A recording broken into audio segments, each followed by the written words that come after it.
Hunter Ellstrom Media Podcast number 2. We're here with a group of guys that we all just got back from Alaska together.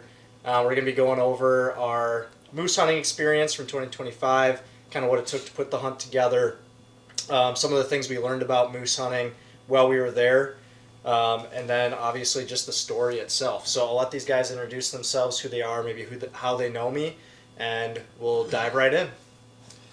Logan Teskey, Hunter and I grew up just down the road from each other, so we spent quite a bit of time hunting and doing a bunch of fun stuff and learning how to hunt and what to do, what not to do, and been on plenty of trips and plenty more in the future. John Rasick, met Hunter a year plus ago, maybe 2 years ago, at the gym. Just started talking about hunting and yeah. Well, he wears this cut-off Vortex shirt all the time. It's cut off here, not here. Yeah. So after enough times of seeing him on the stair climber and me with my pack on, getting ready to hunt out west, I figured I probably should talk to him. So that's kind of where that started. Andy Johnson, friends with Hunter and Logan both since high school. Did lots of hunting and fishing growing up with Hunter in particular. So this was definitely the highlight, I'd say, so far of hunts together over the years. Awesome. Well, yeah, so I figured we might as well start it off with, how did this hunt start? Logan and I kind of know where things started on it, but let's maybe start with kind of what your guys' first envisions were. How did you hear about it? How did you get involved? And, kind of what were those first expectations? I came in after the fact, if you guys want to start with how it... Sure, it probably starts with you and Logan 2 years ago, you guys going in, but I had obviously gotten to see secondhand the success you guys had the first trip, and it's been on my bucket list and a dream to go to Alaska and truly hunt it. I went when I was a young kid, just doing the typical touristy Alaska cruise thing, but I really wanted to experience Alaska and do the whole hunting and fishing thing, and moose is on my top 5 hunts that I really wanted to do. So when you had approached me about the opportunity to go, coming up in I think it was a year and a half at that point out when we started planning, it was like absolutely. So had to clear it with the wife. We were freshly or about to be freshly married at the time, and it was one of those things where it was happy wife, happy life. But she let me go, and it was an incredible experience. Well, you know where it started. You and I, did the same thing 2 years ago. Yeah, I was moving back home from Maryland, and kind of had some time off, was in between jobs looking for the right one and going to school, and we were planning it. We kind of planned it, 6 months probably? Oh yeah, we didn't give ourselves very much time. 4 to 6 months to plan the first trip. We were kind of like, hey, let's do this, and jumped right in. So it was... The Montana draw came out. I did not get a bull elk tag in Montana. And so from whenever that's what, March? April? End of May, I think. Yeah, when results come out. Or second week in May or something. And I was like, I didn't get drawn. What can we do? So then I just got on to Go Hunt, and I was like looking at different opportunities. It started with a blacktail hunt on Kodiak, but I was like, if I'm going to spend the money, I might as well shoot something bigger. So then it turned into caribou on the Hall Road, and then we're like, if we're all the way up there, let's just shoot a moose. So then we had like 4 or 5 months to get it all put together, and learned a lot along the way on the first one. And after a successful first hunt, I'd say we both kind of had the itch to get back because we learned what it really was. So then we kind of started putting things together for this round. So learned a little bit more patience this time. Even though this time we still kind of weren't really picky and choosy. Yeah, we got lucky. Yeah, we got extremely lucky for how successful we were. So what's your side of it?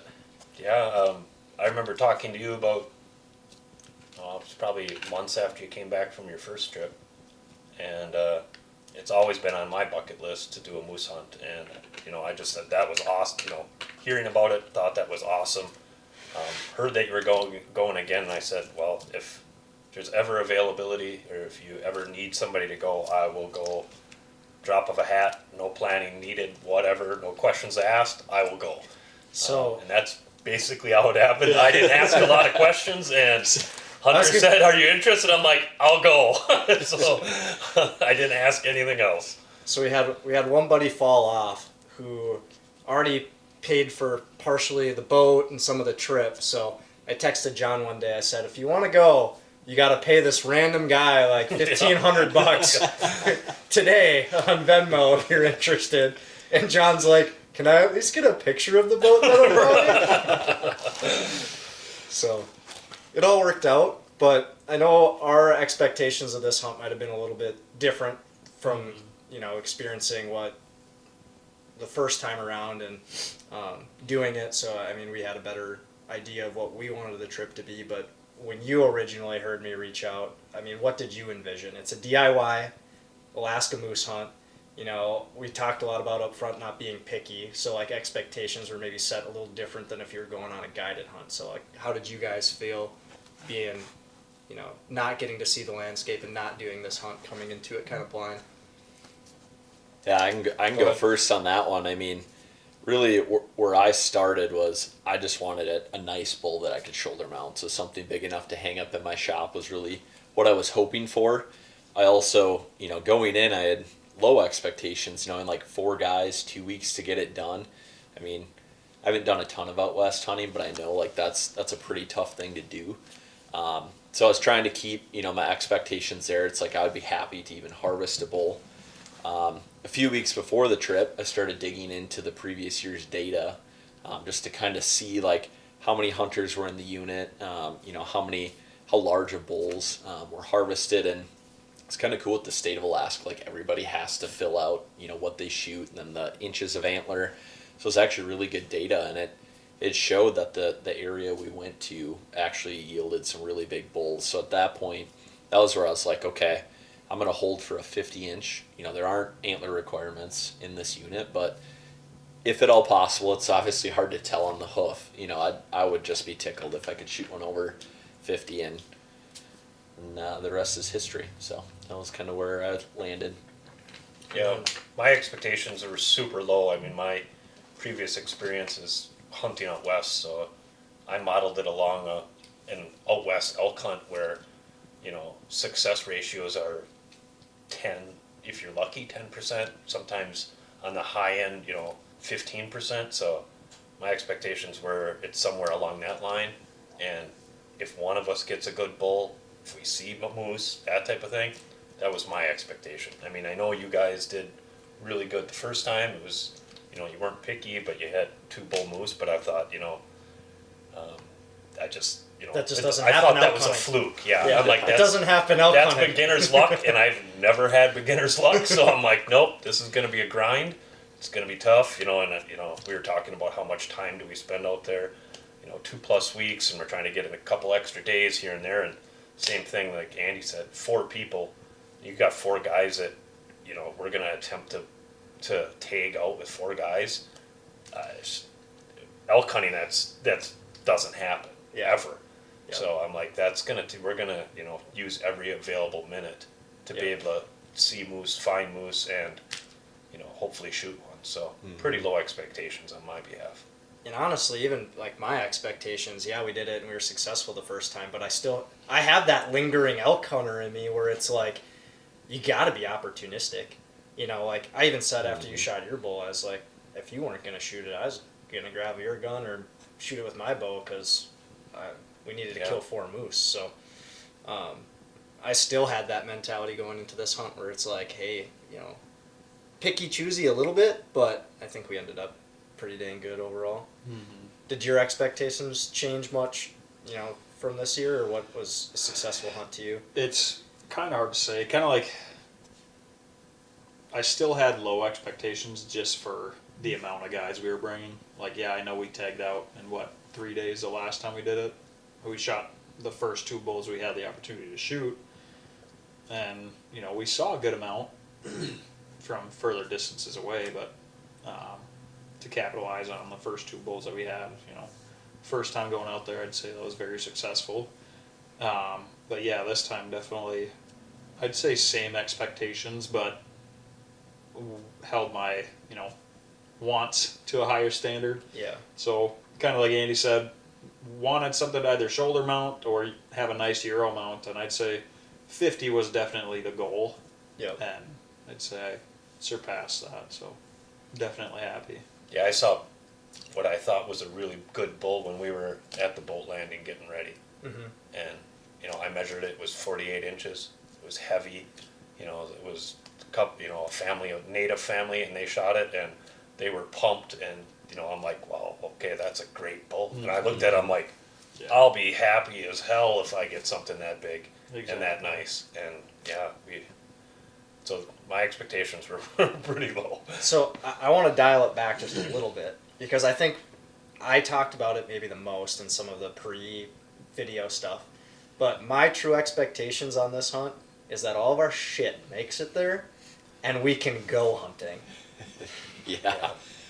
Because that's a mess in itself, right? I mean, the whole Exactly. planning piece and everything. You and I, we've been through it before, where there's all these hurdles and all these hoops to jump through.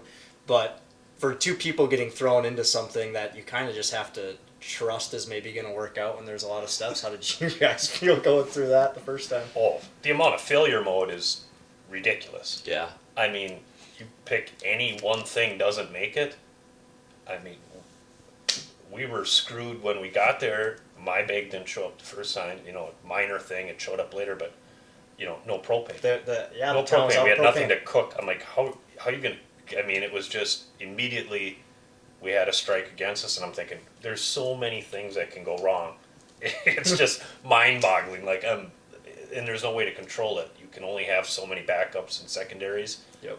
Yeah, the amount of failure potential is ridiculous. What helped along the way to feel confident enough that it was going to happen? Air tags. The air tags was your I mean, big move? still not super confident, but at least we knew our stuff was there, Yep. and it was there the day before we left. You know, you physically knew at least your air tag was there. Somebody took everything else but the air tag. That's possible, but it gave me a small sense of thankfully we know that. Not having that, I don't know if you guys used air tags last time, We No. didn't know. but not knowing if it was there, I don't get super nervous or, you know, anxious about it, but I didn't sleep the week before we went because Well, our stuff was pinging in different locations. Exactly. It was on the runway for a it was day. moving, and I was looking at it multiple times a day, and I'm like, oh man, why is it Yeah. 50 feet out over here? And yeah, and then it would go a whole day and, you know, didn't ping, No and I'm updates. like, man, is it gonna be there?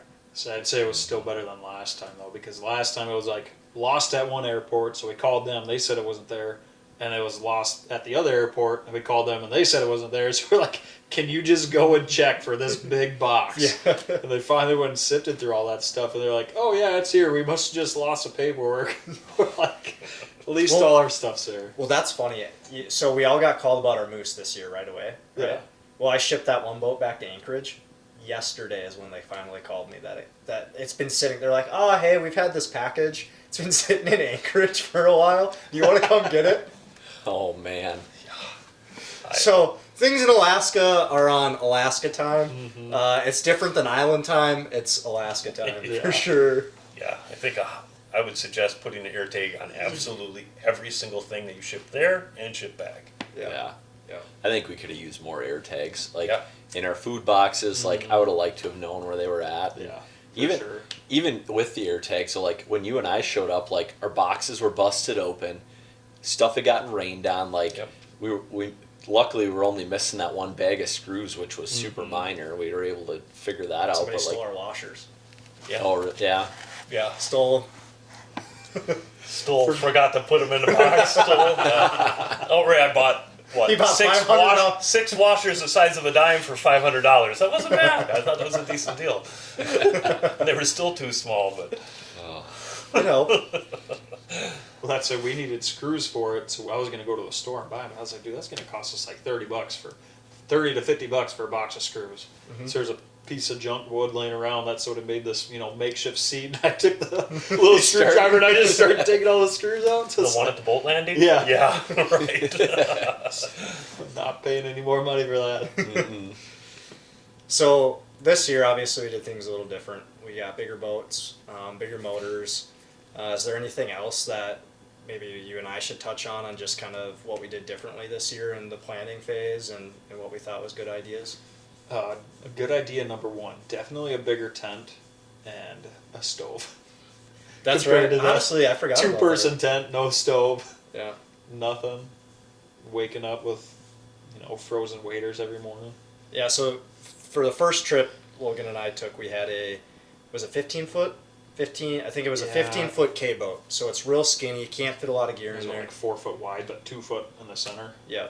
And so we only brought one 2-person tent. And actually, it wasn't even, I think it's a 1.5 person. It was a Cabela's something another backcountry hunter tent. And we were shoulder to shoulder in that thing. Changing in the morning, we'd have to go one at a time. One person gets up out of the sleeping bag, gets ready. One sleeping bag. Yeah, you can't stand up. You Yeah. can barely Yeah. stand up on your knees or sit on your bottom. Yeah. So you just kind of roll over into your wall of the tent while the other one gets ready.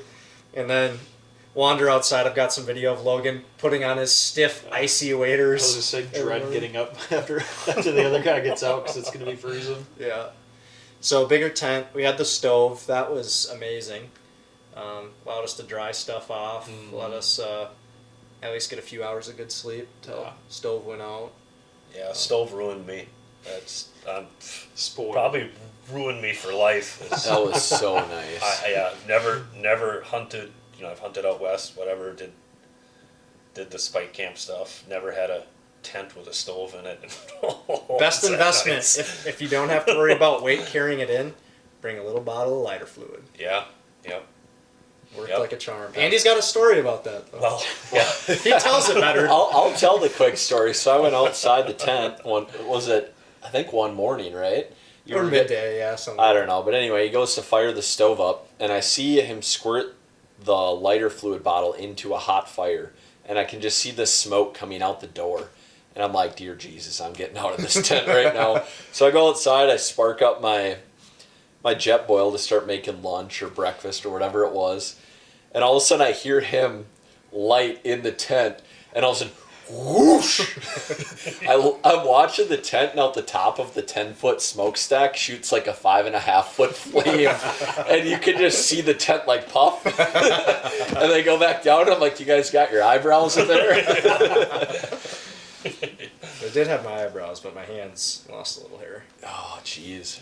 It was running out of the bottom of the stove.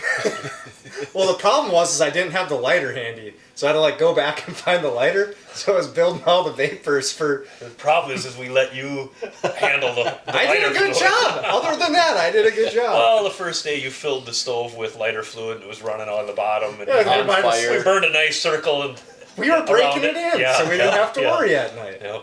Found out it wasn't watertight. You should have Yeah. burned a patch and then put the tent there. Right, exactly. So it wasn't all lumpy trying to lay in there. Yeah, even with the bigger tent, we ran the Argali Yukon 8-person. I'd say it fits 3 dudes perfect with the stove. I'd agree. Three dudes with the stove is about perfect if you're trying to run cots. I think And if we, gear. yeah, Even a little bit of gear Yeah. takes up A lot enormous of space. amount of space. I think 4 dudes with the setup, it was manageable. Yeah. I mean, I thought it was gonna be a way like we talked about it when it was just you and I in there. I was like, this is gonna be a show, but I think we did pretty good though. We probably could have done all right without that gear tent too. Because Yeah. we had our tote bins, so those could have sat outside, I suppose. Mhm. I mean, it was super nice to throw your waders or whatever in the Yeah. gear tent and stay dry. But yeah, if you didn't have a tote bin, that would have been tough for guys in there with all your gear, I think. Mm-hmm. Yeah.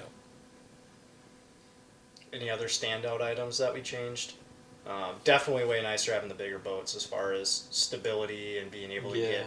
moose meat in and out. I know we did a little bit of river hunting, not a ton, but where all 4 of us could jump in, that was handy. Yep. Trying to think. Oh, marker ribbon Yeah, marker ribbon for sure. for my bull. Definitely, Definitely that was helped. helpful. Yeah.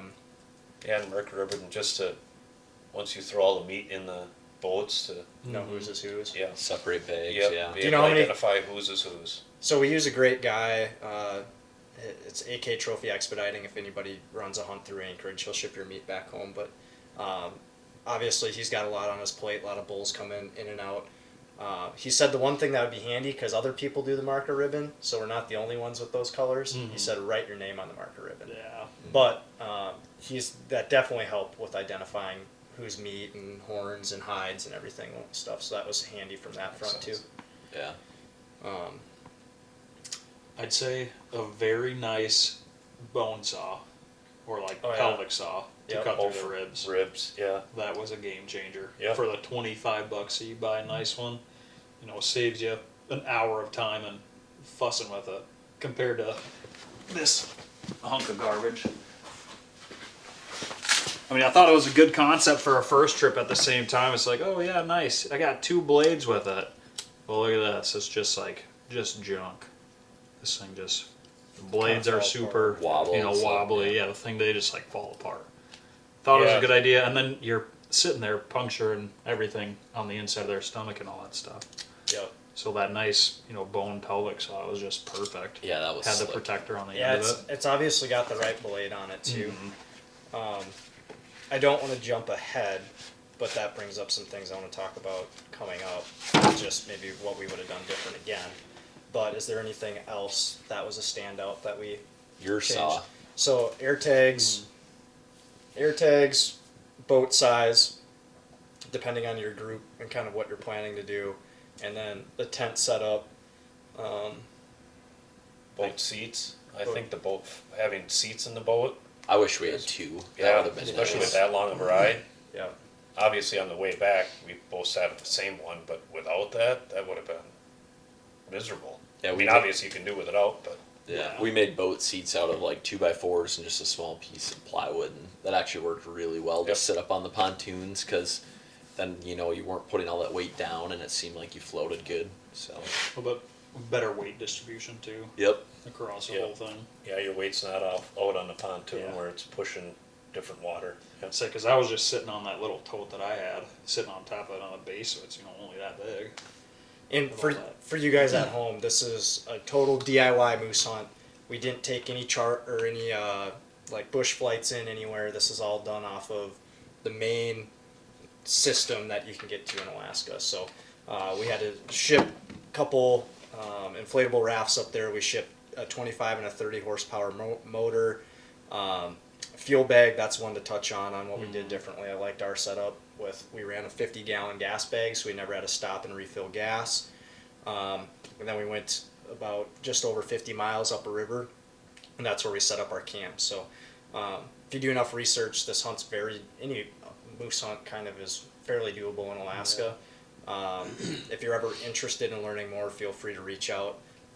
Can definitely help on the consulting side of a hunt like this. But maybe let's shift gears into what we would have changed again on this hunt.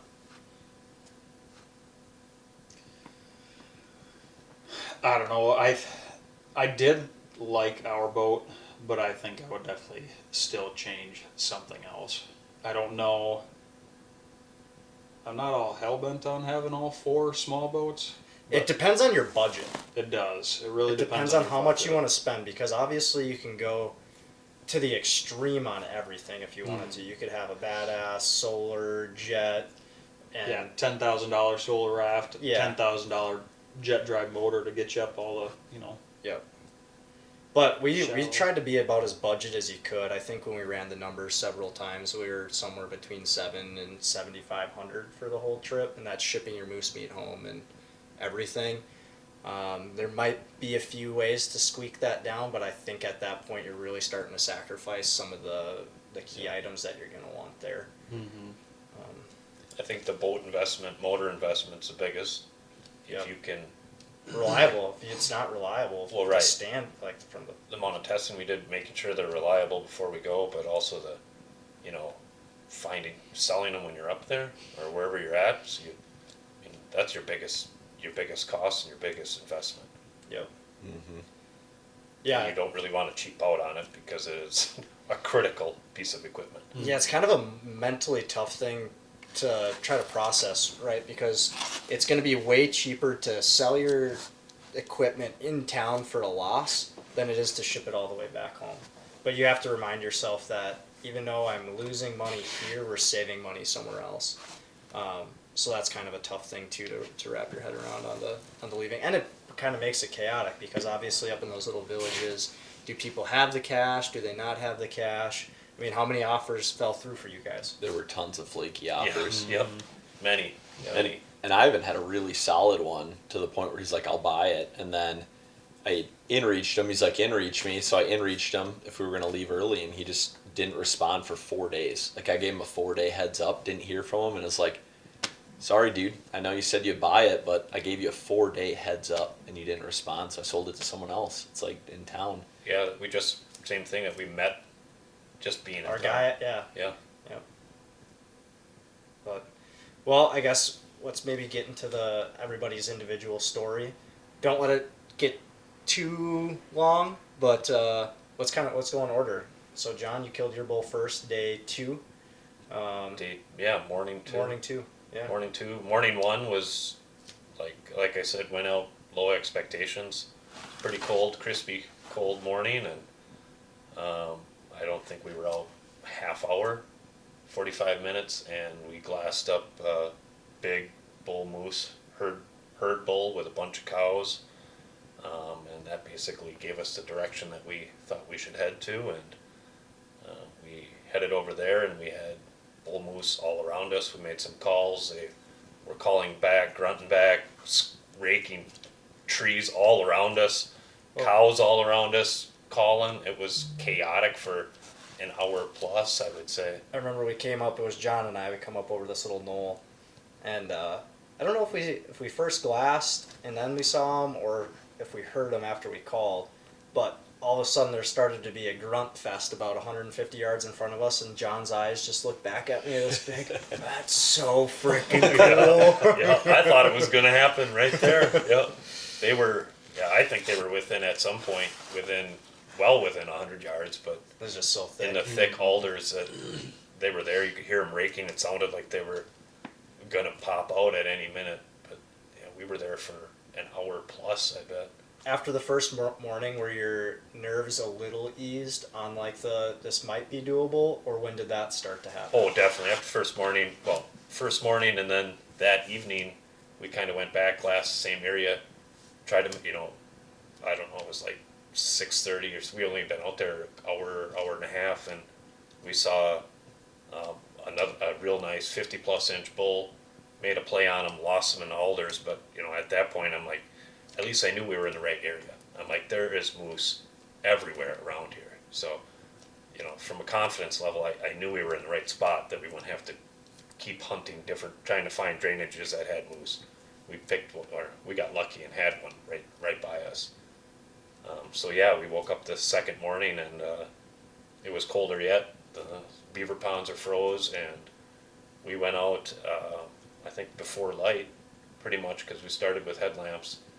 And we got, 45 minutes into it and stopped a little ways and from camp, and I don't think we called yet. I think we just stopped, and I think you thought you heard a bull grunt. Yep.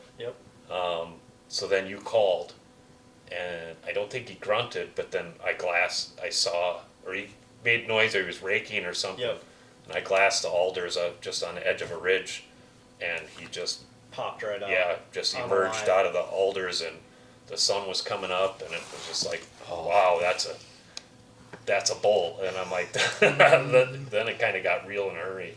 Yeah, I went from, I think I heard something grunt, and then I think he confirmed with like when we both stopped and listened, he grunted again, and then that's when I called and he started raking, and that's when you put your binos up and you're like, oh, he's coming. So I throw mine up quick, and I think the whole thing, because we didn't have to you almost shot him up there at 200.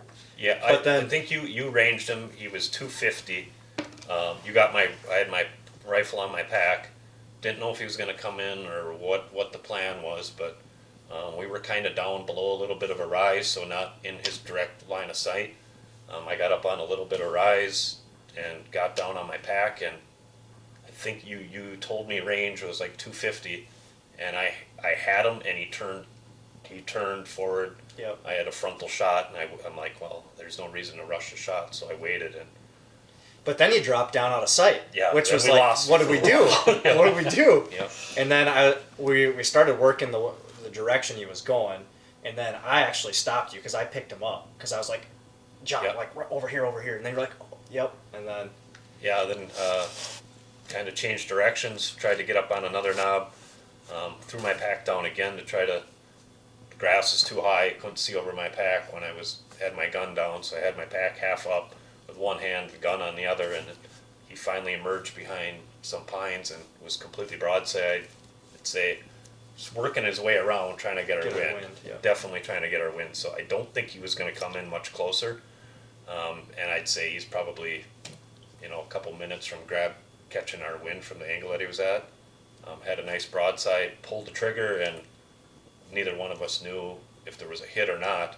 he And ran real disappeared. hard until he hit the next group of pines. Yep, which We wasn't could see far, that. Yep. but yeah, hit the next group of pines, and we stood there, looked back and forth, didn't know where he went, and I ran forward probably, another 50 yards, stopped, and he was kind of like right on the edge, so I got a better look and better angle at him, and pulled the trigger again, hit him high, and he just collapsed.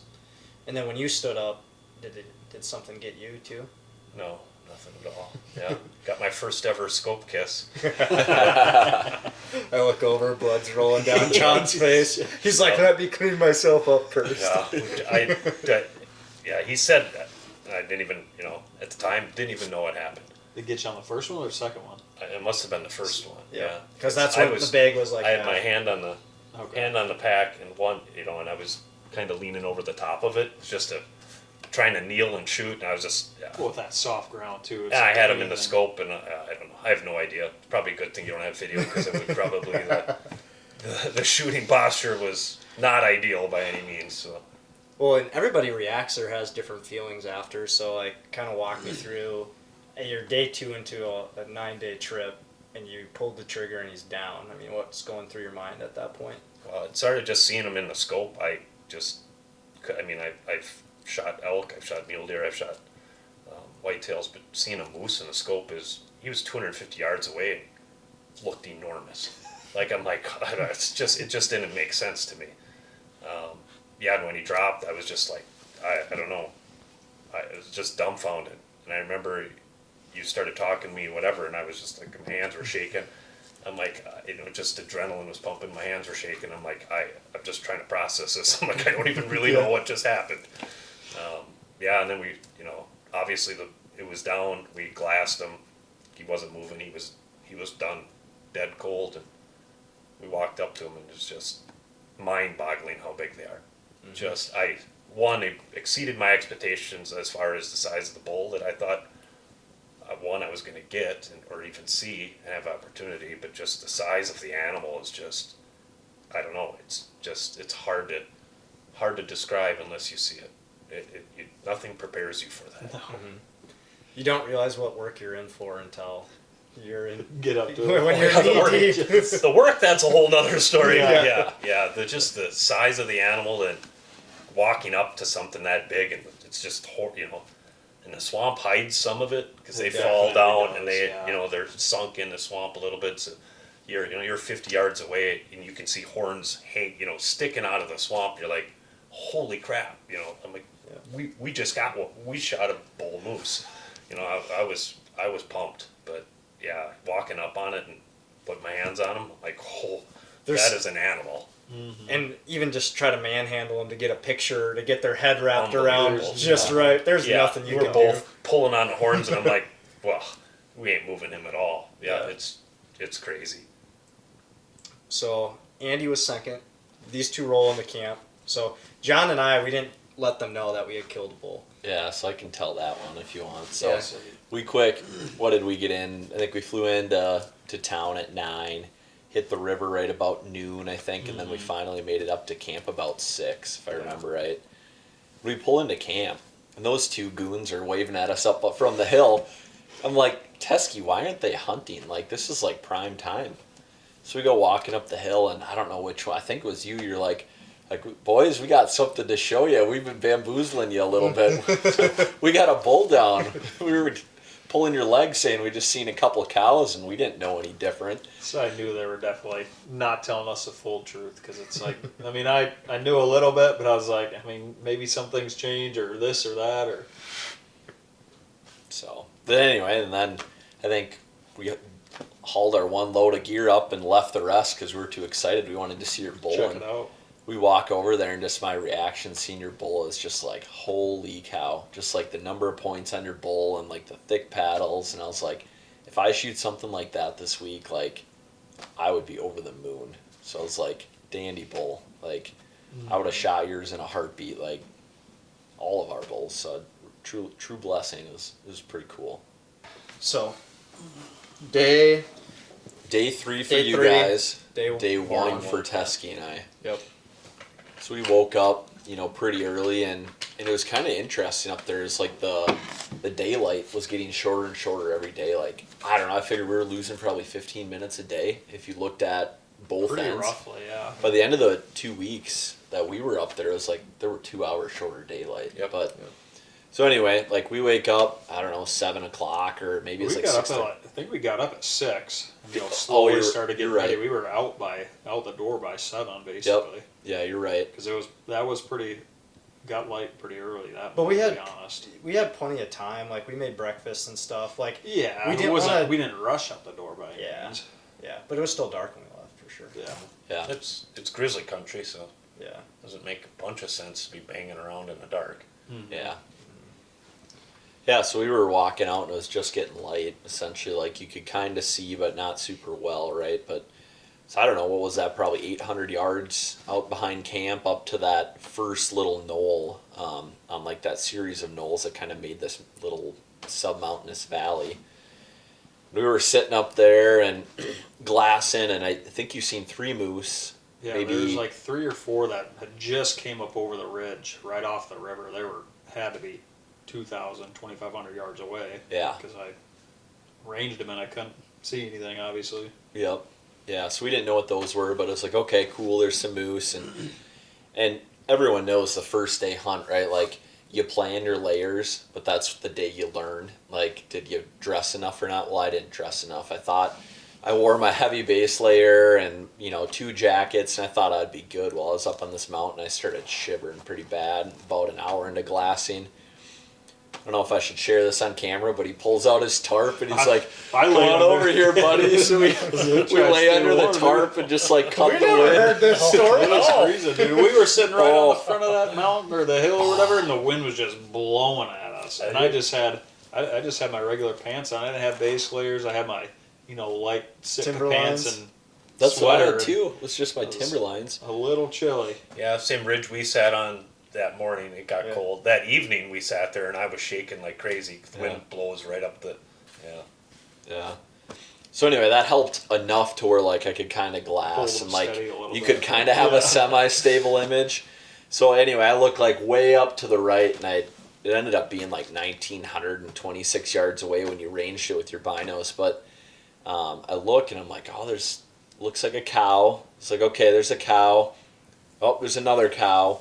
And then all of a sudden behind like this big alder bush out in the middle of this little clearing amongst a sea of alder brush, it was like, there I saw the right side of a moose, and I'm like, ooh, that's a big paddle. So I think I said over to him, like, hey, there's a big bull up the valley. Mm-hmm. So you kind of scooted over after a little bit, and like we're trying to watch, and I can barely get this thing in my binos because it's so far away and I'm so cold. And do manage to push through the cold. We put him to bed, and it was cool. He like bedded out on this knoll, like with all the cows around him, and he was just in the wide open from our vantage point, just this gorgeous big bull. Mm-hmm. So anyway, we're like, hey, let's go get a closer look. So I think I said in the video that you took that it took us an hour to make it in. It took a lot longer than an hour. I have the track saved on my phone. It was probably an hour and a half. Yeah. Because I think we first spotted them. I think it was like right at 8, and we sat there and watched them for, hour, 2 hours before we actually. I think you bedded at decided. 8:30. Yeah. 8:30 or 9. Well, we hit that ridge at 11 to see if you guys were still there, and you guys were gone. Yeah. So it took a while. Well, yeah, and I don't remember when the first shot rang out, but it was probably right 10 about, minutes after Yeah, we about got 10 there. minutes after we got on the ridge. Yep. And so I think it was right around 11, but we didn't end up getting to him until like noon. Yep. But Yeah. yeah, it definitely took us at least an hour and a half to get to where you ended up pulling the trigger. Yeah. So we snuck in, kind of playing the alder brush, and like there's a lot of almost like the tundra terrain up there. So it's like wide open space that you can't walk across, otherwise you could get picked off with all the cows and the bull. And then like this big thing of alder brush, so we like played that. It was kind of cool. I found a shed on the way, took a picture of that. And then, we took a quick water break when the sun came out. Like there's a break in the clouds and it was like vibrant. And it's like, we don't want to get caught. So we took a quick water break. Ended up getting into like 6:14, I think it was. And we were starting to hit the base of the mountain to where if we went a lot further, basically it'd have to get all the way into 30 yards. Because it was just like all a sea of alder brush all the way over to him in that one opening. So we get into 6:14 and I'm like, like way too far to shoot for me, like not comfortable that far, especially without a good rest. Like you were saying with your bull story, like you can't lay down on your pack because the blueberry bushes are like 3 foot tall and you just squish down in that. So we get into 6:14, then he stands up and it's like, son of a gun. Like I think I'm like, well, there went our chance. Like we just blew 2 hours chasing this thing. And he went at least a good 60, 80 yards up, about to head over the saddle into the other valley, and I'm like, we're gonna lose him or just lose him in the alder brush. So I'm like, Teskey, let's just get as close as we can. And he had disappeared into the alder brush. Let's get as close as we can and like see if he loops around one of those islands and like re-shows up. So we it was like another 100, 120 yards ripped down to the very furthest point we could get before you were just looking across the tops of all those alder brush all the way to him on the other side. And we're sitting there kind of watching it, and then all of a sudden I see a cow come around that island, and I'm like, there's a moose. And then I was like, there he is. I throw the gun up on like this piece of junk. You can see it in the video, but like It's like some dead branch. It's a dead branch alder tree, like 1.5 inch diameter. I'm like, all right, I'm going to take a long bomb off of this. Like this is not a steady rest. Throw it up there, range him. And I ended up ranging the alder bush that was in front of him because there was quite a bit of brush covering his vitals, or a good part of his vitals. And I think I said at one point it was like 444 and then 434. So that's where I think we were getting messed up, or like hitting the alder brush in front of him, or like right around him, because that's where we kept getting 430, 440. And I'm like, well, it'll be good enough, right? If it's within 20, 30 yards, send it. So he happened, like basically kept walking and then he stopped. And if he took 2 more steps, like he would have been gone, like into the sea of alder brush. I'm like, so in the video, you'll hear me go, it's now or never. Range him one last time. And I almost shot without ranging him. I think I'd mentioned that in the early interview talking to you about that. It's like I almost shot without ranging him. So I re-range him, figure out kind of how much my bullet was going to drop, put it on him, put the mark, and squeeze. And then like, to me, because of the recoil, I hardly seen him react. Mm-hmm. I'm like, did I hit him? Like, he just took the bullet if I hit him. Definitely I'm like, did, yeah. Unbelievable. 300 Win Mags on a small bullet. And so I rack another one in, and now he spins to face me. And all I can see, and you'll see this in the video, is like his rack and like this much of the top of his head over the top of the alder brush. And I'm like, oh man. So like, I'm looking through the scope and I can see the outline of his body, but like not well. So I'm like, all right, his chest and base of the neck would be about there. Frontal shot. I'm like, I think I already hit him. I want to get another one in him. So I send a second one straight through the alder brush. And then you can see him, like, he really reacts. Like, he lurches back, sways right and left twice, and then he kind of like does that out of sight behind the alder brush. And I think you said at first, like, I think you got him. I think he's hurt. And yeah, that's the thing, because it was just so hard to tell. I'm trying to get it on video with my phone and like not zoom in completely, but zoom in enough, and like also try and like, see him, because I want to watch it in person, not just through my phone. So it's like, you're seeing this. I was like, I think he got him, like by the looks of it. Yeah. So anyway, I'm the type where I'm like, I want to play it safe. So I'm like, let's just watch the location for another 10 minutes, make sure like he doesn't stand up or something, because I want to be ready. So I threw a couple more shells in my gun and like was sitting there watching. then you brought up the good idea. It's like, let's rewatch the video.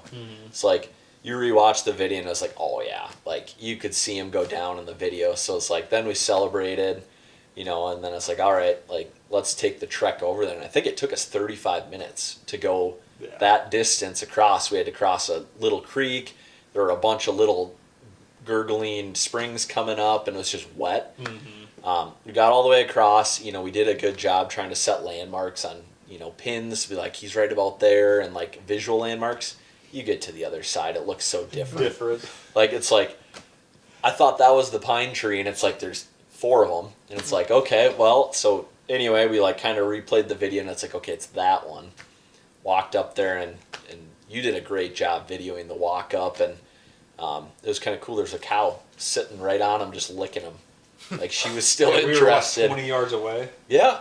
Yeah, She didn't want to leave. And there was another one in the alderbrush right here, and I swear there was another one back over here that was 50 yards away. Well, once we started cutting them up on that face, there were 4 or 5 at one given time just sitting there watching us. I think we saw 7 or 8 Yeah, because we saw you guys over there, and he was definitely the herd bull. He had cows everywhere, and they didn't want to leave that valley. They did not want to leave at all. You guys are probably like, that guy shot the herd bull. Way to go! Just blew the valley out. I think that was the bull that we glassed that first morning because he had a pile of like, cows, holy shit, and it was a big bull. Yeah, and it was a big bull. That's crazy. Yeah. But when John and I rolled up, literally it was not even 10 minutes. Like, we rolled up, we saw that you guys weren't there, and So like you're we like, where'd they glassed, go? and we heard boom, and John goes, "That better not be them." Yeah, yeah. Then we're going back and forth, and Hunter's like, "I think it was way up in the valley." I'm like, "Well, maybe it was just an echo. Maybe they're down below." Boom! And I was like, "Oh yeah, okay. I think you're right. I think it is way up in the valley." I'm like, so much for being positive and thinking maybe they're just down right below us, and it sounds like it's an echo. So I was that guy that shot a giant bull moose 1.8 miles from the river, and I didn't want to be the one to tell him no, but I thought about it, and then I'm like, nah. So anyway, thanks to all 4 of you guys for we felt every mile we put on. That's for sure. put on some serious miles on that pack. Well, thankfully there's 3 healthy people, because I did 1 load, but I had a nice light load. From packing John's bull out the day before, I did something to my knee, and I was struggling just getting around that first morning hunting. You and I took it easy. We just peeled out of camp, walked the edge, and we still got into some like nasty ass watery willows, and that wasn't any easier on my knee. And then by the time noon came around, I barely walked back to camp. Called it a bull though. Yeah, we did. Right to 48 yards, like a 36, 38 incher. That was pretty sweet. John and I, we sat up, made a call, and we're like, let's just get a little closer to the trees. And then as soon as we decided to start moving, we saw 2 paddles pop up over the alders. And we're like, big one. And then he worked his way in, and John's looking through the camera, and I'm like, he's too small. And John's like, I don't know, it looks pretty good. It's the same thing. Like, I'm trying to watch, run a camera that I have no business running. And I don't know, maybe somebody else should run it, because apparently I thought at it was least going to moose be hunting. successful this time, but Hey, I was successful at capturing everything. I just threw it away. For you guys that don't know, we lost pretty much, I shouldn't say everything. I lost. I lost the SD card. So right before Logan started hunting, after I got my bull, I had to change out SD cards. Put it in the same pocket as my passport and everything I didn't want to lose, and somehow I lost it. Think it's at the Bethel airport. Don't really know much beyond that. So we lost John's hunt. We lost a bunch of the footage coming up the river. when we John's got to bull interviews. Yeah.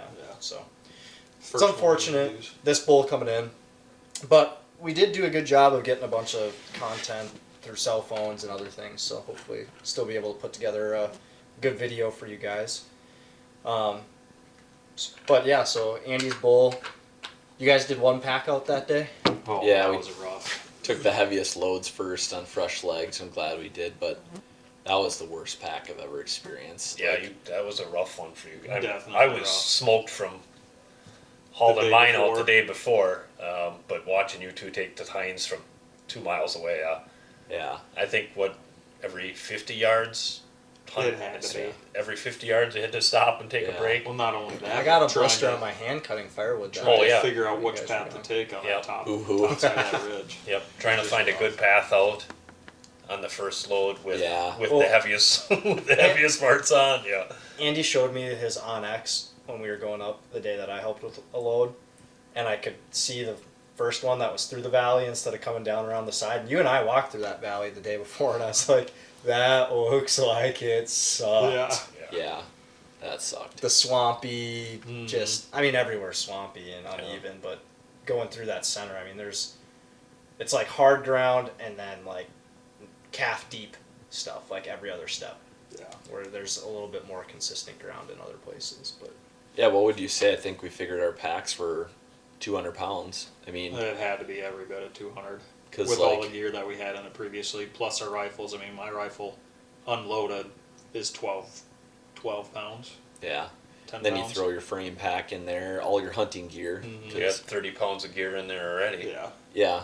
Then you got your, Yeah. your water bladder. Thank God we had plenty of water. But then you throw a quarter on there, which minimum is 160, 165, upwards That like was a huge bowl. I don't know. 180s or more on a That's- huge yeah. bowl. So it's like, it was well north of 2, I would bet. I don't think you had a bag of meat that was under 100 pounds. I would agree. Other than Yeah. the oh, I high. agree. Yeah. Half the high. Let's say Other half than the your high. one Yeah. My pack was 60 100 pound. pounds. Oh, the one rib. Yeah. the rib, I That took was like all the 20 meat off. 25 pounds. Yeah. I mean, your tris High bags 40. were Yeah. I bet it was 40. giant. Yeah. Your I one burned trim that- bag was I burned probably that out of 2 there. whitetails. I would agree. Yeah. Easy. One trim bag, and there was 2+ trim bags. Yeah. That's going to be a lot of meat. You know. We need one, if not 2 freezers. No kidding. What So was I had yours? to A do the 21 last time. quart or 21 something? think What it do they was- measure them in? Is it quarts? For the Freezers? cubic inches. Cubic, So it should be. Cubic It's feet. 2100. Cubic feet. 21 feet, cubic yeah. feet. Yeah. I think the one And I you found filled- was like 17 or 21. Yeah. Yeah. Brand new. After I shot the first bull. And we got bigger. That was- all of us got bigger bulls this Yeah. year too. Mhm. So probably another 100+ pounds of meat, I'd bet, Easily. minimum. Yeah. Oh boy. But yeah, that brings us into morning 4. No. Yeah. We spent. Morning. Because I shot my morning 3. Well, our morning 1. Your Our, guys' it would morning. be our morning 4 now. After 4. he shot, you guys get back with the pack. Did any of us do? I hunted that day, didn't I? That was the day you killed your bull. No, it was not. No, No, it was I not. took it He Yeah. killed his. I think He we killed his killed the 3 second bulls day. in 3 days. After we packed out the first one. Yep. The 2 hindquarters. The and day I shot spare it. meat. Yep. First day we could hunt. The second day we got up, slept in a little bit, got up, kind of. I think we didn't start hiking in until like 11. It was because we late. got there at like noon. I looked at my inReach because I forgot our radio back at camp. I looked at my inReach and Hunter's like, bull down. I said, That's what I mean. Yeah, You're because I was messing gonna with- say I didn't sit I said, in "You're camp all messing day. with I us." would have gone stir crazy. yeah. Yeah. That was the second day we went on because it took Yeah, us so that 3 was days our to day get all 4. the meat out. Yep. So Yeah, your our day day 4, 4. yeah. Our day 2. Day 2. Yep. Yeah. So yeah, these guys wake up at 5 in the morning and start up the hill. I'm just kidding. You guys got up at 10 o'clock. I think we got, 9:30. rolled It was out a- got out of like, bed It at was a 9 soft o'clock. start. It was like 9 Yeah. something and slow breakfast. Like we were dragging from. Well, you guys did that your bull, and then Yeah, killed that was us. rough. That first heavy pack. But So anyway, it also didn't help. I only had a Nature Valley granola bar to eat at 5 right before we hiked in or hiked back to camp. So these guys left. They headed up to get a load of meat. I decided to go do a little float down the river. Didn't use the motor. Had some kind of like rowing oars set up on that thing. So sat in the middle, rode down to a couple different gravel bars where I could access some pine trees, and I went into 3 different spots. I went into the same spot that we called the Littler Bull in the day before. Didn't get any responses. Went down another, 3/4 mile. Made another call. Gravel bar. Sat there for a little bit. Honestly, I was kind of down, just sitting on the front of the boat, my knees just killing me. And I'm like, if I have to hike or I can't call something down to the river, I'm like, man, like this is could be a tough trip. I mean, I have time, but in my mind, I was like frustrated. I was so mad. You spend all year, like we're in the gym, like a lot to stay healthy, to be able to do these things, and then the third day of my trip, I can barely walk around, and so I was just mad at myself or my body, and so I'm kind of sitting there. I think I might even message my dad on the inReach, like just being frustrated or whatever, and kind of down. And so I float down about another 3/4 of a mile, get up in these pines, and the wind's swirling real bad. I made a cow call, and I was like, I need to get up a little bit higher so these thermals and the wind's a little more stable. So I get up there, make another cow call, and then I thought I heard some grunting. And but it was just real quiet, but it sounded close and quiet. And so I sat there for another 15-20 minutes, and I'm going back and forth in my head, like, am I hearing things? Am I not hearing things? So I'm like, call again. So I call, and then this time I hear raking. And I'm like, okay, that's, there's definitely a bull down there. And so I sit there and wait. He didn't grunt after he raked. And so I gave it another 15-20 minutes, and I called again. Well, this time he grunted a few times and raked again, but he had moved. And I could tell he was trying to get my wind. And kind of what I learned from your bull is they probably want to be at about that 100, and then the other littler one that we called in, they want to be between maybe that like 70 and 150 yard mark. Mm-hmm. That's where they're going to try to wind you. So I had the big camera on a tripod, and I had my GoPro. Well, the problem with the ground there is it's so spongy. The tripod and the camera doesn't work. Like, it just tips over all the time, and I'm like, okay, I'm not going to really be able to utilize this. So I just grabbed the GoPro. I hook it on my bow. I've never shot, like, I have this big contraption with, like, a big gator clip that clips it on. And I'm like, well, I think if I clip it onto my riser, it shouldn't mess with the harmonics too much. So clip it on there, get it set up. And I'm working my way through the trees and, just kind of being quiet, listening. And all of a sudden, I see these horns pop out, and he beats me to the clearing. I'm probably like 30 yards in the trees yet. And I'm like, oh man, I need to get there now. Like, this is, like, if I'm going to get him, he's walking away from me, he's going downwind of me. And he stops, and there's like this little knoll in between him and I, and there's some grass. Well, I can kind of see where his vitals would be, and I know my arrow wouldn't touch it, but because of the arc, it would arc in there just fine. But I didn't really like the shot. I was like, this isn't what I really want to do. He's at 50, 60 yards. And so I'm contemplating with myself, what should I do? Should I wait for him to go back in the woods, try to cut him off again? But then something in his mind makes him turn on a dime, and he just hooks right in. And I'll always remember it. Like, as soon as he hooks, there's all these willows, and he just drags his horns for like 30 yards on all the willows. And I'm like, oh, that's sweet. And then I just see his front brow tines. I don't really comprehend like how wide he is, and he's like, oh, he looks tall, he looks, whatever. But he's got 5 on one side and 4 on the other, so I'm like, I'm shooting him just because like he's got to be a nice bull if he's got 9 brow tines on him. And so I stopped paying attention to the horns, and he works up this little opening to me 20 yards, and he sees me. And so I'm already at full draw at this point, and I'm just sitting there waiting for him to turn enough broadside to shoot. Well, after he looks at me for like 10, 15 seconds, he's going to start working away. So he opens up that shoulder, make a great shot right behind the shoulder. He whirls around and charges me. And so I'm like, you can see it in the video, I'm trying to get behind these pine trees, and I'm like trying to force myself through the branches because I have this huge animal coming down on me. Well, he whirls out at like 5 yards, and then he goes back down into the woods. I maybe could have tried to sneak a second arrow into him, but it just wouldn't have been a real great shot. He was facing away from me. So he takes off, and I'm like holding my breath because I know the only thing that I'm going to really be able to do to find him is probably hear him because the ground's so wet. I'm like, I don't know what I'm going to have for a blood trail. So I'm literally sitting there, holding my breath, listening to everything, listening, and the crashing finally stops. And I'm like, he's down. I know he's down somewhere over there. And then you can just hear it just, I got to catch up on my breathing because I haven't took a breath in 2 minutes. And so I give him a little bit of time. I know that he was hammered, and I go down to where he stopped below me at like 50, 60, and there's no blood. So I messaged Logan. I'm like, hey, like, I smoked a bull, but it might be tough finding him because I can't find blood anywhere.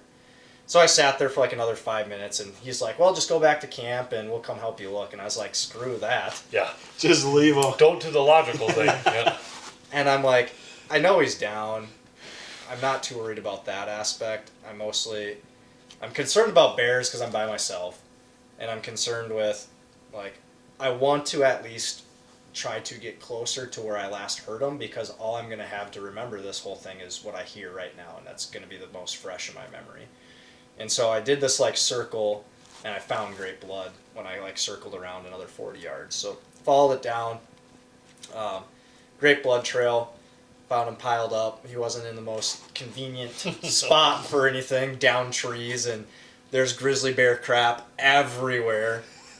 And so it was cool, found my bull, and I texted these guys. They were coming down with Andy's load of meat, and I was like, well, we got some more work to do tonight. I'll meet you guys at camp. So I go back up to camp. They said it was going to be a little over an hour before they could get down, so I grabbed a fishing rod and found a nice little grayling hole, which became our nice little camp fishing spot. But I went 12 for 12 on hookups on 12 casts, so I couldn't complain too much. And then these guys came down, and we got them all packed out. It actually worked out pretty good. John and I cut the whole time, and it was about a 500-yard walk from the river, so Andy and Logan would pack as we were cutting things off, and we got mine wrapped up pretty quick, I'd say. So That's where that marker ribbon came in. Yep. Very, very clutch. Yep. Walk a path, try and find the right one, cut some trees down, push some trees out of the way, mark the whole path all the way back, and start hauling meat. You got to add the detail about where he put the team on his back. And oh yeah, it was getting dark, and I had to cape out its face. And anytime you're caping out a face, when you don't do it very often, I wouldn't say I'm bad at it. I'm just slow because I want to make sure it's done right. Mm-hmm. And so with it getting dark, everybody just wanted to get out of there because of all the grizzly sign. And so Logan is like, well, the cape itself's probably at least 100 pounds. The head with the full jaw and everything is probably pushing another 100 pounds. So Probably close. I'd say just, That was a heavy load. yeah. It was freaking heavy. I could barely, two of us could barely lift it up onto was your rough. back. It was way more than a hind I quarter. think it was a 300-pound load. It was high It twos. was- it was at twos. least high twos. Yeah. But And so Teskey drags this thing in himself back to the boat 500 yards with all of us behind him. I'm holding the heart, and another, I don't know why this made me, I guess it's the picture you took, but Polaroid cameras, those were badass. They were There's that freaking cool sweet. picture that Yeah. you took. yeah, Teskey's taking a break, laying down on the I think ground. I tripped and fell. I was like, I'll just stay here for a second. With my hands and knees on the ground, just try to catch my breath. Give my legs a break. But yeah, we got some cool memories out of those cameras for sure. that was well worth Definitely. it. I had to remind people every day to take a dang picture. A couple people. Oh, one person. I caught up. I got caught up. But yeah, so then we guess we kind of all agreed to take a couple days off of hunting. One, right? Mm-hmm.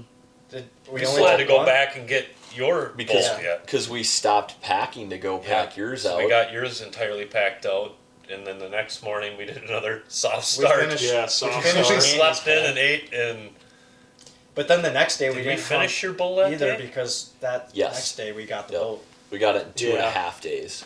Oh yeah, we had to leave with boat. Yeah, so we didn't hunt for 2 days. We hunted that. We didn't hunt for the one day because that second day we got up late and then went and got the boat. Is that the day you killed? That's the day I killed That mine. night? Because remember we took all the floor out, dumped all the water out, pumped the water out, put the floor back in, pumped the tubes up, went up to camp, grabbed lunch, and then we went up and tried And we to. met Mr. Grumpy on the river. Yeah, a couple grumpy guys. We're from Alaska, by the way. Hey, High Voltage Armory, those are some cool dudes. They were Yeah, camped a mile away from us. honestly, We ran Very into cool them. dudes. They have I don't know when it's coming out, but they're going to have a film put together for that. Mm-hmm. They got 4 bulls, and they were camped just about I think it was a mile and a half up the river from us. Yeah. Their boat was slightly nicer than ours. Not much nicer, no. Yeah. Barely. And we had 2 boats. Yeah. They Yeah. only had one. Yeah. Yeah. We don't like to brag, but They don't have pocketbooks like us. yes. Yeah, no, their boat was pretty sick. What do you say? 800 horsepower jet or 800, something? yeah. Yeah. Inboard jet and What was it? It was a- Southern They're from jet California. boat? I think Southern That was from SJBs? Yeah. So I think the southern jet boats are from Idaho, I think, or what? Oregon. Oregon. Oregon, It's yeah, Oregon. yeah. And then I think high voltage armories right around there, southern or northern California. I Yep. think mhm. that's make pretty badass rifles. That's for sure. Yep. I think it's all custom actions and custom stocks. Yeah. So, yeah. Just Check check out their 'em out. film. That'll be It'll be cool. the pictures I've seen come from their hunt so far.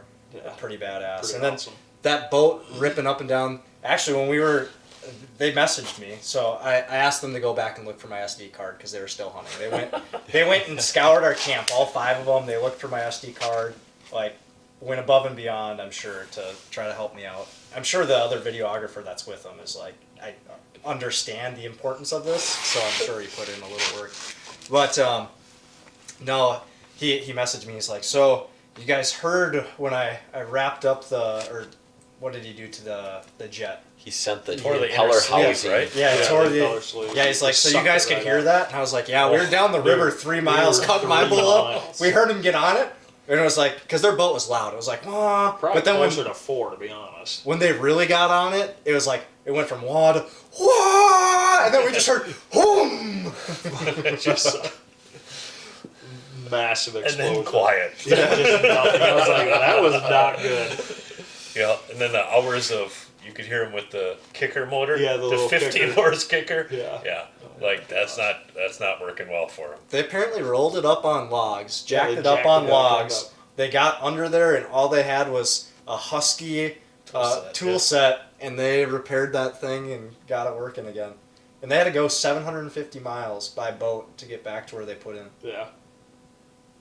Yeah. They didn't go Wild. 5 miles an hour like we did. That's true too. But so yeah, that brings us into. Well, I mean, we packed out Andy's bull. We can save these guys a little bit of time, and we'll jump into the afternoon of the 7th day. Yeah. 7th day. Well, for us, 5th For day. you guys, yeah. It's the 5th day for us. Yeah, obviously, slow start that day after hauling meat for 4 or 5 days straight. We only woke up early. Your guys' The first, first morning, morning. and your morning, Yeah. The first So 2 they- days. and the, we and did the 2 day. mornings. And the day we had to get out. We did 2 mornings. Yeah. early. Yeah. Oh, I suppose. And then I hiked meat for 6 days straight. Yeah. And then, yeah, I needed every possible second to be on the recharger. Yeah, Talk Yeah, about your anyways. legs. yeah. What's the one thing you said you learned? The Um, difference in us versus you. Young legs. You can be in great shape, but after 3 days, yeah, I had some aches and pains that I've never had before in my life, and just don't recover. It's just nonstop hiking meat out. It just, yeah, I've lost my recovery curve, to say the least. But sorry to cut you off. No, you're fine. So, yeah, obviously we had nice, slow starts to the mornings. You said 5th morning? For you guys, yeah. For us, yeah. So we didn't go. Did we get the boat that day? Because we left ours down there, I think. I think that was fifth the day or the day before. before. We got it, yeah. Yeah. Anyways, head up the river 2 miles, try and do some hunting, glassing. But it's by this time, the middle of the day, 1:30, 2 o'clock, and like we're just wasting time and energy trying to hike up mountains and see something that we're not going to see. So head back to camp and try and take care of some stuff. And I had to reset my gun on the day before. I was pretty off, so I'm glad I did that. And I think Andy had to finish a couple things up with his bull, and kind of hanging the meat and stuff like that, just getting everything in order and kind of dried up off the ground. So we were kind of just chilling in camp, having some snacks, cutting up some firewood, and just house chores. And so 5 o'clock, 5:30 rolls around, and we end up grabbing all the gear and heading out, go down the river. Well, yeah, we went back to where I killed because there was another bull in there. Yeah. When we were cleaning mine up, he was real aggressive and he was only a couple hundred yards Yep. away. So went back in there, made some calls, and Yeah, so we hung out around there until right about 8 o'clock. You know, we heard some, what we thought was maybe grunting. We definitely heard some crashing, so thought we were going to tag out, you know, there, but couldn't get anything to come in. So 8 o'clock rolls around, and I was like, all right, well, before it gets dark, we're going to try and hike out of the woods. I don't know how far we hiked in, probably over a half mile. Hike out of the woods and, you know, slowly get up the river back to camp. And Hunter and John, you know, go into camp and start making some food or this or that. And Andy and I just take a peek out back, and we walk a few hundred yards behind camp. And I make one cow call and, you know, I end up walking another 50 yards further away from camp, and as soon as I look up, I just see this mongo bull just come right out behind the alders and just standing there. And I was like, all right, well, there's a bull right there. So I range him. He's like 550, and just getting pumped right away, you know. And so tell Andy, and I was like, hey, dude, you know, he's right there, and we try and figure out a plan. And ahead of us, there's these group of 5 or 6 pine trees, and we're like, all right, well, he was another 250 yards behind those, and so we try and, you know, stay low and sneak all the way up to him. But by the time we get, I'd say probably 100 yards away from there, they end up, you know, he starts finally walking towards us, and so we sneak a little bit further, and, you know, by this time we're almost laying on the ground, and he slowly starts walking in and gets to 150. Andy's like, you gonna take him? And I'm sitting there trying to like debate about taking him by when he's walking in. It's like, I mean, he's a nice bull. I was like, yeah, I'm gonna take him. And so I don't know if he heard me or whatever. He keeps asking, you can take him. I hadn't heard yet. Yeah, well, the wind was ripping too, though. Yeah. So the wind was ripping. I was like, yeah, I'm gonna, you know, take him or whatever. And he's like, you gonna take him? You can take him. I was like, yeah. It's like, dude, I'm just letting him get him close to the camp as possible, you know. It's like, I'm like, dude, he's over 50. You Yeah. gonna shoot him? You gonna shoot him? it's like, hey, dude, I'm gonna take him, but I'm gonna let him get to closest camp as possible, you know, so we don't have to hike him super far. Andy was Anyways, trying to do another 2-miler. Yeah, he definitely was after that first one. I don't want to be the only one. Yeah, Yeah. right. So, anyways, Andy's over there waving at it, trying to get it to stop. We want to hike far. Anyways, he starts, you know, keeps on strolling in, and, you know, gets to right about 60, and the wind he was downwind of us. The wind was blowing pretty hard right towards him. You could tell he knew something was up or smelled us, this and that, and he goes to take another step, and like he was turning away from us, and made sure Andy was ready, and he was. So, you know, pulled the trigger and pumped one right through not the pump house, but both double lungs, and he ran 20 yards maybe, a little bit closer to camp, thankfully. Unfortunately, you know, he had a pretty epic, you know, tip over. Honestly, it was pretty cool. Tipped over and, you know, walked up to him, and he was laying. I mean, he was half buried in marsh, whatever it was, just in the water. You couldn't even see half his antler. Yeah, it looked like he had one. Like his face was flush it to the was ground, flush. and that antler was deep Buried in the water. into the water, mud, muck, all that stuff. And so yeah, that was probably the last night we could have shot that late, as late as we did. You Yeah. know, you could see perfectly fine. It was 9:15 at night when I pulled the trigger. I walked up to him, and, you know, another, I think it was what ended up being maybe 600 yards from camp, or about that. Yeah, it was closer than your bull. Yeah. It was like 300 to the river, like Okay. where we packed, like for packing distance. Yeah. Yeah. So anyways, Andy and I obviously pretty excited, and all of us tagged out. So walked back to camp, and, you know, all pumped up, ready to let these guys know what just happened, and said, hope you guys better get some good rest, because better get them legs all rested up. You're about to pack out another bull. They thought we were messing with them from the beginning, because they were like, Yeah, we didn't hear a gunshot. Like literally, they came in, they're all jacked up, and we're like, "What are you talking about?" And like, we killed one. We're like, "Well, you didn't." And they're like, yes, we killed one. And like until John and I saw a Yeah. picture, we were Picture like, and video. yeah, I'm we're like, no, there was no gunshot. Yeah, at all. But you're missing a very special moment that happened in your hunt Yeah. when I you pulled the definitely am. trigger. Yeah. The camera was rolling the whole entire time. Oh, And we test, still dude. have it. Be some epic audio coming Oh, out yeah, of the definitely. video. I was pretty excited. Yep. I was stoked. That was awesome. Reminded me of 14, 15-year-old Andy Johnson in high school. Hey man, Little at least he crack knows in the how to. voice. At least he knows how to video. And At keep least a I video. got Yeah, it. exactly. Got it At on least still video. got it. That Yeah, thing's that's sitting awesome. in, BFE Alaska. Hey, I got it. There's somewhere on this planet that has an SD card with John's hunt on it. Maybe. I know what I'm getting you for Christmas. We're gonna get it in like 2 years. Someone's Yeah. just gonna mail it home from Bethel, and we're just gonna be like, "Oh dang it!" Yeah. If you're out there, send it to Hunter Yeah, if you Ellstrom find Media. Yeah. If you find an SD card in the Between Bethel or yeah, I'll say Bethel, but I won't say the other one. Bethel and Anchorage. It's Yeah. not in Anchorage, but Yeah. somewhere. in If you Bethel. find an SD card, it's actually a CFS Express card. But if you find one of those in Alaska, has a bunch of pictures and videos of us on it, yes. send it to us. right. So, well, I guess the last couple things I wanted to get into, just kind of like moments of reflection. I know you and I talked when we walked up on the hill for kind of the last time. I'm not sure when I'll ever be back or if I'll ever go back up there moose hunting, but I know when we kind of decided to fly out early, to me, it felt somber. Mm-hmm. Just like everybody's mood was, like taking in the last little bit that we're going to be there. How did you guys feel? Yeah, I'll start. I exceeded expectations. Didn't know, it's not big country, it's massive country.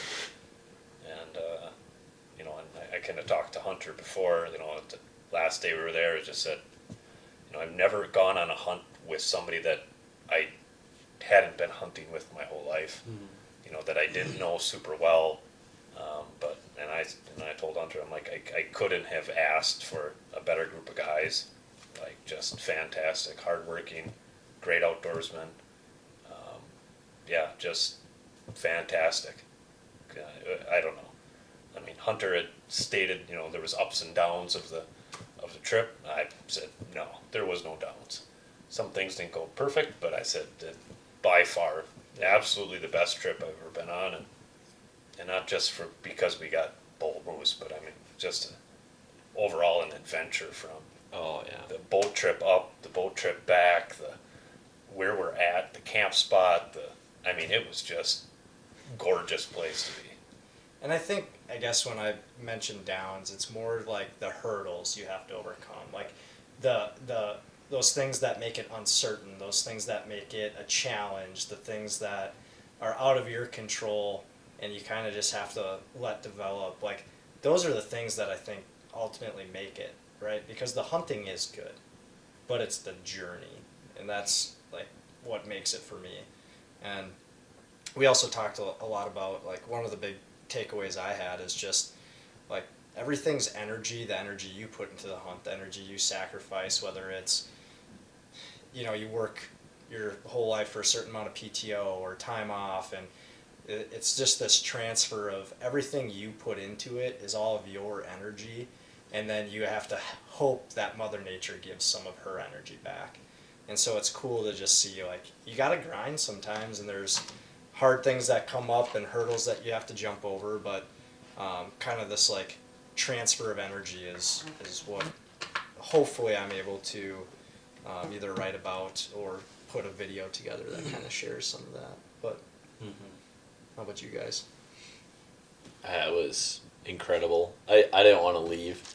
I'll be honest, I probably could have spent another couple days just hiking and exploring. And in hindsight, I probably would have done that.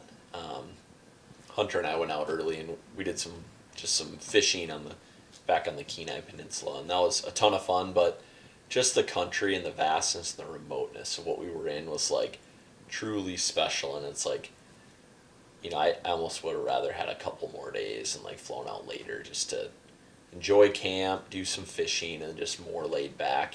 I mean, it was a little warm, so we wanted to get our meat out. So that was the big driver of why we kind of pushed out to get out. But back to the group of guys, like, if any of you asked me to go on a trip again tomorrow, I would, without a doubt, absolutely. Like before this trip, we didn't know each other super well. Like, Yep. you're gonna be getting buck pictures from me years from Yep. now. Like, it's truly amazing, like the friends and the good, relationships you can make on a hunt like this, and just you're living in a little tent. Like, I think 4 guys was perfect. Like I've been on some hunts where it's just you and one other person, and sometimes, personalities can wear thin, but like 4 was a great number. Like, there's enough diversity. Like, it was great. I thought it was perfect. I wouldn't have changed a thing. How about you? Definitely have to agree. With the group of guys that we, scrounged together to make everything work. No, it was definitely. I would love to do maybe another trip one day. Yeah, Logan and I said our pocketbooks weren't deep enough just to go by ourselves, so we had to find a couple guys to bring with us this time. We would have just done another bare minimum trip like we did last time. Yes. We could have been sleeping just under a tarp. Yeah. No. But no, it was, as Hunter was saying, it's definitely like somber, and you kind of not only like reminisce about the times that we spent there this trip, but like the previous trip, like that we got to experience together. Now we got to experience it with more people, and just like as we were, pulling the boats off rock bars, bringing the boats and everything back to town, you just kind of slowly take in everything around you, just like the beautiful sunsets and the rain showers that come in and go by, and just everything. Like, you really don't know when you will ever go back out there again, if you ever do. And to have a trip as successful as we did with the group of guys, it was something you'll never be able to recreate again. So I know when we were sitting up on the hill for the last day, just because I haven't wrote in a while, and it kind of inspired me to want to write maybe another article or something about this story. So I started trying to like write down a few things for when I'm looking back. And so like I know I just talked about energy, but like the regeneration of yourself, just being out there, being away from work, not having that stress or to think about anything else. That was another thing. I wrote down, what we did out there is something that we'll always look back on, but what's left of those moose carcasses are going to get broken down. We didn't leave anything, and that land's not going to look any different than it was a year ago, like, in a year from now. And so just like the regeneration that Mother Nature has, that like extra energy that it's able to just rebuild itself and do what it's done for thousands of years. Like, that was the other thing, like looking at an untouched valley to me, and just seeing something that probably looked very similar to what it looked like post the last ice age. Yeah. Like, there's probably not much that's changed in that river valley. And just thinking about some of those things and the colors, like, even though it's all tundra swamp, there's these beautiful reds, there's these beautiful yellows, there's the green trees, the water's blue, the fish, those grayling, the beautiful blue colors in them to make them disappear. Yeah. Like, all those things started to add up. So those were kind of the things I was thinking about too as we were leaving, and I guess more reflecting personally. Is there anything that like you guys felt yourself, or that you learned about yourself on the trip? Just to appreciate the ability to do that, get the opportunity. You can sit and put it on your bucket list, but if you don't seize the opportunity to do it and go out and do it, and it's a gamble, it's a ton of work. The logistics side is nightmare. But if you don't, you could easily just keep wishing every day, and your entire life goes by and you never do it. It's something that, I don't know, if it's on your bucket list, you got to make it happen, because it doesn't something like this doesn't come together easy. No. I mean, we could write a whole or talk for 4 hours on all the intricate pieces to put it together. Mm-hmm. From the shipping boxes not going well and all these little things that add up and things that you learn, and you know, you got to have that ability to just keep pushing forward for sure. Yeah. How about you? Anything you learned about yourself? I don't know. I have a prone ability to lose things. Oh, yeah. The first 2 days of the trip, I wasn't in my groove yet, and like I felt like I was driving everyone nuts with like, God, where did I put this? And like it all started with that dang croc. Like I packed. I don't know if it was. I think it was your Garmin because it was before you Oh. lost the croc. But I found the Garmin's. We're okay. Well, yeah. Thank goodness. But I ended up. I found everything throughout the trip except that croc. I still don't know what happened to that croc. So It's next to the SD card it must be like they're just hanging out, having a Yeah. good time. on the riverbank in Alaska. I mean, I checked everywhere, every bag, every possible spot, like including under people's beds, like if they were messing with me, like you know the riverbank on the way out when we stopped to check our rifles, and like it was nowhere. So like I still have no idea where that went, but I mean I had to be that guy to borrow other people's Crocs the entire week. Appreciate that, but like that was awful. There's no floor, and no like to not have your Crocs was just like such a pain. So it's like that was a critical piece of gear for sure, and I lost it day one. So To take bathroom breaks in stages. well every night Yeah, when what it's shift- that cold. What shift are you When going the, to take? yeah, when the fire would go out, we'd all get a little restless. We'd have a couple group peas together outside at 3:30 in the morning. Beautiful stars. Yeah. Cold and wet out, and I tried to wake John up to see the Northern Lights, but he wasn't having it. He just slept right through that. that was the one thing. Like when we came up, it was like we saw Northern Lights one night, and it wasn't great because we were closer to Anchorage. It wasn't great because we went to bed, and then I saw pictures that people posted of that night, and it was wicked beautiful. I'll have to show you some. Really. I saw It the was like- pictures that you took of the Northern Lights, and I was like, "Holy crap, that's awesome!" Yeah. I can't believe you didn't wake me up for that. It was like clouds the whole time, basically. Yeah, it you and I were was. there, but otherwise, exceptional weather. We got really, really lucky for Alaska weather. Extremely. Like short bursts Yeah. of rain. Like Yep. there were several days it actually dried out. Like it wasn't Yep. freezing cold. Like first couple days, you guys had a couple hard Real cold. frosts, Yep. but after that, it was Mm-hmm. hardly made it below freezing. Yep. The last day coming out was the worst day. Yeah, For that weather. was- Rain, that was rain, cold. windy, Yep. yeah. Yep. John fell in up over his waders. It was like yes. 4 days straight, but yeah, especially good on the last on the way Head out. underwater. Yeah. Hunter didn't tie a very good knot in the boat, so No, that was the Chinese manufacturers. All right. Do you have anything that you learned about yourself? Otherwise, I've got 2 questions left. I'd say was just well reminded of things that I have had. You know, you push yourself through the limits and stuff like that, and you get into the mundane tasks of going to work or going to the gym or doing whatever you guys do and push yourself, but there's a difference of pushing yourself past like all the physicalness that you could prepare for, like mentally and stuff like that. And I've like had to do that in the past, but not for a long time. Since, you know, probably I guess the last time that we packed out the bowl, but even then it wasn't that The terrible. worst one was that muley you and I packed out in the 104-degree heat. Yeah, That was a brutal one. that was probably bad, the worst one. But compared to, I'd say the worst one that I've had so far was probably packing out that hind quarter after Yeah. not eating in almost 24 hours. Yeah, 'cause That really takes a toll on we weren't prepared for that. mentally and physically, just everything. But Definitely found the limits of energy on my body on that Mhm. pack. Like, I started cramping really bad on the way back because, like, all I had was water. You know, didn't bring my electrolyte. Like, I hadn't gotten into my camp routine yet. So, like you're saying, like, I had a granola bar. You know, and luckily I'd had a little bit of breakfast, so I was a little better off than you were. But, like, we were both struggling. Yeah, you find that mental capacity to where you say that you're done, but you can't be done. And you find what your bottom is about 5 times over. and that's what packing big game will do to you. Mm-hmm.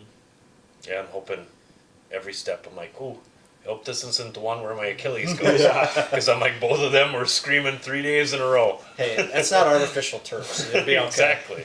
Yeah. Yeah, walking on the tundra, that makes things hurt that you didn't know existed. Yeah. All right, final 2 questions. We got to wrap this up. I know this is probably a pretty long one. Who packed the most useless piece of gear? I know exactly where I'm going with this, and it's Andy's fire starter sticks. Didn't really pack it, just brought it, shipped it. Yeah. What's the most useless thing we had? And Well, John's hatchet. John's hatchet and the John's fire hatchet. sticks. That was a group decision, just an FYI. The hatchet would have been great if Yeah. it was sharp. Yeah, it was not great. Yeah. What do you guys come up What with? about most useless thing in your pack? Or in general? What was the most useless thing to you that was there? I'll go on mine. In my pack was my water filter. I just just used bummed out ours. these guys after. Yeah.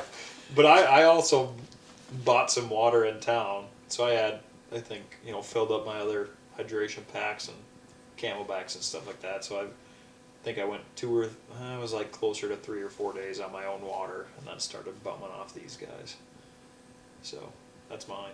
For me, I'm gonna say a mess kit. I brought like an actual full mess kit more than just like my utensils. Oh, And like, Like I a plate and never bowls. used the plates. It would have been a pain in the butt to wash because like, do you use your filtered water to wash your dishes? Like, Yeah. it didn't pay at all. And then the second one was like the pan we made the meals with, like when we did cook the the fish and then the tenderloin. It was like, I learned it's like the jet boil dang near melted a hole in the bottom. Like Yeah.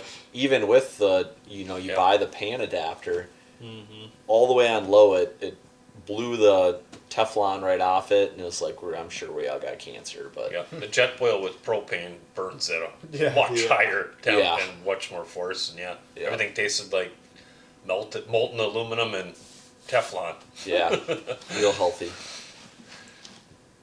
What's your most useless? Probably the ramen noodles I bought in town. For $40? Yeah. I was really hungry when we got into town, and there's a big bag of spicy ramen that I don't think they made it out of town. What's the one thing everybody wishes they had more of? Mine's Advil. Painkillers. I didn't bring a lot of Advil, and I think we burned through that real quick. My supply real quick. I'm gonna say tarps. Tarps. Ooh, that's a good. That's a good one. Yep. Like Yep. each of us Should be 2 a person. should be almost. 2 a person minimum. Minimum, And Yep. yeah. honestly, more like if 2 you or can 3. afford the weight, like it would have been nice to like you could have done the floor. We could have made like a gear tent, like with all that, just to like have a dry area, or even like a rain fly coming out of the tent. So if like we got lucky, where we weren't getting out and it was raining every day, Yep. but that very well could have been it. And we burned through a lot of paracord. Yep. Yeah. Hanging was another meat one. and making meat poles for Yeah. for Paracord or rope or Yep. anything Yep. like that. I'm gonna say 200 feet a person. Yeah. at least, yeah. Yep. Because I We think probably had 200 feet a person. I'd say probably like 400 feet a person. I brought 150 feet. That's what I brought. We blew through that. Yeah. We Yeah, were I had a using boat couple. rope I had all and kinds of mismatched stuff that we were putting together. We didn't have enough to do it totally right. I mean, we made do with what we had, but Not if we had to put mine up. Yeah. It's a fair point. Yeah. And then you still have to have stuff to tie down for the boat, and then Mhm. be able to tie a tarp down to the Yeah. boat. And The tent and yeah. all right. So That's it. we did most use. What was the funniest moment for everybody? I think I was listening to the audio of Test. testing. It wasn't. the Was whole- it? It wasn't. I was in getting tears. to That pull. was It wasn't getting to pull the Luco tape off my legs. Oh, I forgot about that one. I don't know if we should talk about that. I still have bald spots. That was quite entertaining, but probably not good PG Yeah, content. entertainment. Yeah. Yeah, I'd say Andy's. Yeah. I laughed rewatching like the videos and all your one-liners. Like, you called me a skinny little bitch at one point in the video. Like, there was another one. Like, there's like a bunch of like, oh, there's the one-liners. And it was pretty funny. And then the best part is like, obviously all of us are friends from high school, but like you fit right in with like give him hell, and like it was good. So that was funny. And then we'll close it out with, I guess I don't know how to ask it, but more or less, when we got back to Bethel, what was it like to take a shower and eat some real food? I showered. I bathed in the creek when I was there. Yeah, you were clean. You were so clean. Well, yeah, I guess. In the 25-degree water. Yeah. Also fell in 3 days in a row. Yeah. It didn't matter if you showered or not, honestly, out there. Yeah. Your clothes smelled like moose musk so much it didn't matter. Terrible. Like, Yeah. Terrible. You two guys, your bulls. Stunk. They were bad. Yeah. They were bad. mm-hmm. Yeah, it was nice to. That pizza was probably 4 times better than it should have been that first night. Hot shower and some hot pizza. Really. That was a cool place, too. Yep. Yeah. Nice little cabin. What was it called? The White House? White House. White House bed and Yeah, breakfast. White House bed and Yep. breakfast. Fran and what's her name? Julie. Yep. If you get a chance, look them up if you're in the area. Super nice people. They Great have some people. stories. Great stuff. Yep. Fran could write a book. Spend an extra half a day there just talking with them, and phenomenal people. Great storytellers. Mm-hmm. Well, we appreciate it if you're still watching. Thanks for watching the second episode of Hunter Ellstrom Media. Like, subscribe. We'll keep it coming. Hopefully we'll have 3 of the 4 moose hunts out for you to see here in the next couple weeks. I'll be working on that. And then, stay tuned. We got some other... I've got elk hunt, a couple mule deer hunts. I know everybody here's got some whitetail hunts. You've got elk and muley in Montana. So potentially some more videos maybe coming out in the next month or 2. So Yeah. Thanks for watching. Stay tuned. Appreciate it.